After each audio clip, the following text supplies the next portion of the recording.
Hello students, ये एक radio activity पे क्विक रिवीजन है। इसमें हम फार्मूला देखेंगे और फिर उसके बाद कुछ क्वेश्चंस करेंगे, ठीक है, जो इन फार्मूले पे बेस्ड होंगे और जो प्रीवियस ईयर्स में पूछे भी जा चुके हैं नीट और एम्स में, ठीक है। तो सबसे पहले तो अपन स्टार्ट करते हैं। रेडियो एक्टिविटी में एन नॉट जो होता है वो initial number of active nuclei होता है, ठीक है। फॉर एग्जांपल हमको कोई सैंपल देके रखा है, उसमें बोला है कि let's say 10 to the power 23 24 इतने नंबर ऑफ इनिशियल न्यूक्लियाई हैं, तो उनको हम एन नॉट रिप्रेजेंट करेंगे, ठीक है।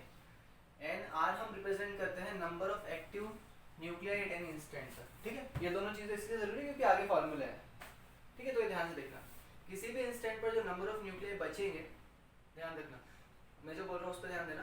किसी भी इंस्टेंट पर जो एक्टिव नंबर ऑफ न्यूक्लियाई बचेंगे is equal to N naught e की पावर माइनस लैम्डा टी, ठीक है। यहाँ पे लैम्डा जो है वो डीके कांस्टेंट है, इसको डीके कांस्टेंट बोलते हैं, प्रोबेबिलिटी ऑफ डीके पर यूनिट टाइम ये बोलते हैं, ठीक है। ये इक्वेशन याद रखना जरूरी है। यहाँ पे ये याद रहना चाहिए कि जो n ये हमने लेफ्ट साइड जो लिखा है, ये n बेसिकली वो नंबर ऑफ न्यूक्लियाई है जो बचे हुए अभी डीके होना है, डीके नहीं हुआ है, ठीक है। तो नंबर ऑफ डीकेड न्यूक्लियाई कितने होंगे? इनिशियली इतने थे, किसी भी इंस्टेंट पर इतने रह गए, तो n not minus n r यदि मैं कर दूं, so it will be number of nuclei decayed till time t। Clear? अच्छा, इनका ग्राफ भी देख लेते हैं। यदि मैं n वर्सेस t का ग्राफ बनाऊं, किसी भी इंस्टेंट पर एक्टिव न्यूक्लियाई वर्सेस t, तो ये ग्राफ जो है इसको फॉलो करता है, ये वाला ग्राफ। टाइम के साथ एक्टिव न्यूक्लियाई कम होते जाते हैं। क्यों कम होते जा रहे हैं? क्योंकि डीके होते जा रहे हैं। इसका मतलब ये है कि नंबर ऑफ डीके न्यूक्लियन जो न्यूक्लियाई होंगे वो बढ़ते जाएंगे, ठीक है। तो वो ग्राफ बेसिकली ये वाला होता है, ठीक है। दिस इज एक्सपोनेंशियल ग्रोथ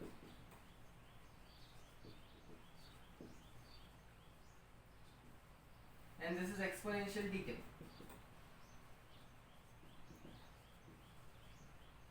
मतलब जो डिकेड एक्टिव न्यूक्लियाई हैं वो एक्सपोनेंशियली डीके करेंगे और जो नंबर ऑफ डिकेड न्यूक्लियाई हैं वो बढ़ते जाएंगे। क्लियर? ठीक है, इसमें दो तीन चीजें डिफाइन करते हैं। पहली चीज ये है कि हाफ लाइफ क्या होती है। हाफ लाइफ वो लाइफ है जब एक्टिव न्यूक्लियाई का कंसंट्रेशन घट के आधा हो जाएगा, एन नॉट था से एन नॉट बाई टू हो गया, तो उसमें जितना टाइम लगा होगा उसको हम हाफ लाइफ बोलेंगे। क्लियर? अच्छा, इसी हाफ लाइफ में जो डिकेड न्यूक्लियाई है उनका कंसंट्रेशन पहले जीरो था, वहां से बढ़ के N by two N not by two हो गया होगा, ठीक है। So this is called half life. उसका फॉर्मूला हमको ये याद रखना है, 0.693 डिवाइडेड बाय लैम्डा। क्लियर? दूसरा एक और पैरामीटर इसमें आता है एवरेज लाइफ का। एवरेज लाइफ क्या होती है?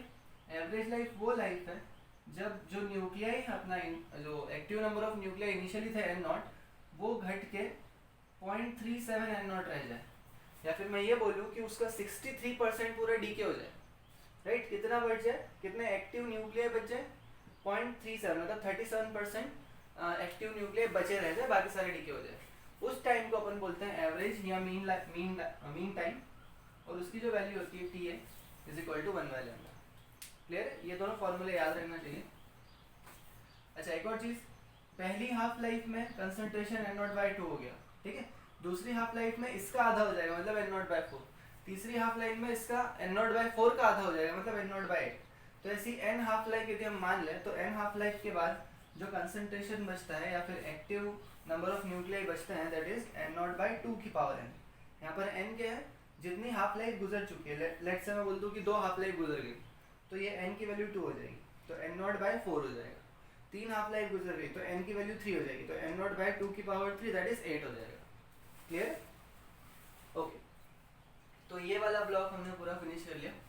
अब इस पर देखते हैं, a is equal to minus d N by d t. A या फिर आर भी लिखा जाता है इसको कभी कभी, and this is termed as activity of the sample at any time, ठीक है। ए का मतलब होता है एक्टिविटी ऑफ सैंपल किसी भी टाइम टी के लिए, किसी भी टाइम टी पर, ठीक है। वो क्या होती है? ए नॉट ई की पावर माइनस लैम्डा टी। इसमें और इसमें कोई डिफरेंस नहीं है, बस यहाँ पे एन नॉट था, यहाँ पर एन ए नॉट आ गया। ये active number of nuclei T is equal to 0 थे, this is activity at T is equal to 0, या फिर इनिशियल एक्टिविटी इसको हम बोलेंगे। और इस ए नॉट की जो वैल्यू होगी वो होती है लैम्डा इंटू एन नॉट, ठीक है। उसके अकॉर्डिंग अपन किसी भी टाइम पर एक्टिविटी लिख सकते हैं। टाइम की वैल्यू यहाँ पर पुट करेंगे तो इधर एक्टिविटी की वैल्यू हमको मिल जाएगी। क्लियर है? इसकी जो यूनिट होती है वो बैकबैरल होती है। 1 बैकबैरल इक्वल टू 1 डीके पर सेकेंड, मतलब इसको एक यूनिट बना दिया है बैक बैरल जो होता है उसको अपन 1 dps भी लिख सकते हैं, डीके पर सेकंड या डिसइंटीग्रेशन पर सेकंड, ठीक है। एक और इसकी यूनिट होती है 1 curie. 1 curie is equal to 3.7 into 10 की पावर 10 डीके पर सेकंड। ये कन्वर्जन फैक्टर याद रखना, ऑल्दो दिया हुआ होता है बट कभी नहीं दिया हो तो फिर याद होना चाहिए, ठीक है। अच्छा, अब ये एक्टिविटी कभी कभी डायरेक्टली नहीं दी होती, कभी कभी ऐसा बोला होता है कि लेट्स से 10 ग्राम यूरेनियम है तो उसकी एक्टिविटी बताओ।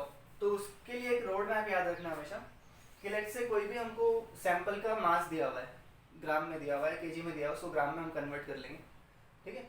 उस मास से हम निकालेंगे नंबर ऑफ मोल्स। अब मास जो गिवन ग्राम में होगा उससे नंबर ऑफ मोल्स कैसे निकालेंगे, उस पर्टिकुलर जो भी न्यूक्लियर है उसके मॉलिक्यूलर मास से डिवाइड करके, क्लियर। तो उससे हमने डिवाइड कर दिया, यहाँ से हमारे पास नंबर ऑफ मोल्स आ गए। अब नंबर ऑफ मोल्स से हम जाएंगे नंबर ऑफ एक्टिव न्यूक्लियाई की तरफ, वो कैसे निकालेंगे, number of moles into Avogadro number, ठीक है। तो ये एक्टिव न्यूक्लियाई यहाँ से निकल आएगा, कितने नंबर ऑफ एक्टिव न्यूक्लियाई। अब हमको इनिशियल एक्टिविटी निकालना है, तो A naught is equal to lambda N naught होता है, तो बस एन नॉट को लैम्डा से मल्टीप्लाई करेंगे तो ए नॉट निकल आएगा, क्लियर। ये रोड मैप याद रहना चाहिए, क्योंकि कभी क्वेश्चन ऐसे बनता है, कभी क्वेश्चन इसके उल्टा रिवर्स बनता है, क्लियर। तो इसको यदि अपन डायरेक्ट फार्मूला में लिखे तो उसका फार्मूला ये बनता है, A naught is equal to lambda m by M N A, clear. When N A is the Avogadro number, M is the mass of the जो भी सैंपल दिया है उसका in gram, and this is the molecular mass, and this is lambda decay constant, clear. तो हम इस पे questions देखते हैं, इसके क्वेश्चंस कैसे कैसे बनते हैं।